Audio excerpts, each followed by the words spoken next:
नमस्कार परभणीकर, आवाज येतोय माझा? आज विद्यार्थी कॉलेजला बोलवलं गेल्यामुळे त्या अडचणी माझं बोलणं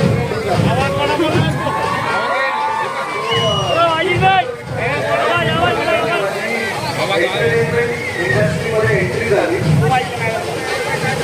आवाज येतोय माझा? हा येतो. सो विठ्ठल विठ्ठल जय हरी विठ्ठल करत इंडस्ट्रीमध्ये एंट्री झाली.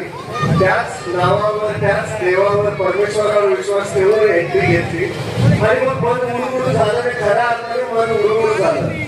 त्यानंतर लंडनला, थायलंडला, स्कॉटलंडला बोलवलं जाऊन सिनेमाचं शूटिंग करून आलो. पण खऱ्या अर्थाने ज्या मातीमध्ये आपण लहानाचे मोठे झालोय, ज्या बाप्पाच्या देवळात येऊन प्रार्थना केली की मला असा असा अभिनेता बनायचंय, असा असा अभियंता बनायचंय, इंजिनियर बनायचंय, ती कृपा वेळोवेळी जाणवली. आणि आज जेव्हा ओंकार मित्र मंडळाद्वारे विद्यानगर प्रांतांमध्ये बोलवलं गेलं, त्यासाठी मी मनपूर्वक आभार मानतो. जो एका ओंकार मित्र मंडळासाठी जोरदार टाळ्या झाल्या पाहिजे.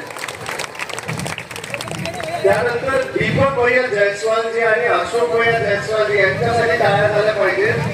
कारण पावसाने जो काही काय म्हणतात थैमान घातला होता, त्या पावसाची आपल्याला गरज आहे. पण मला असं वाटतं त्यांची एवढी तीव्र इच्छा बघता तो पाऊस सुद्धा आणि तो परमेश्वर सुद्धा साथ द्यायला तयार झाला.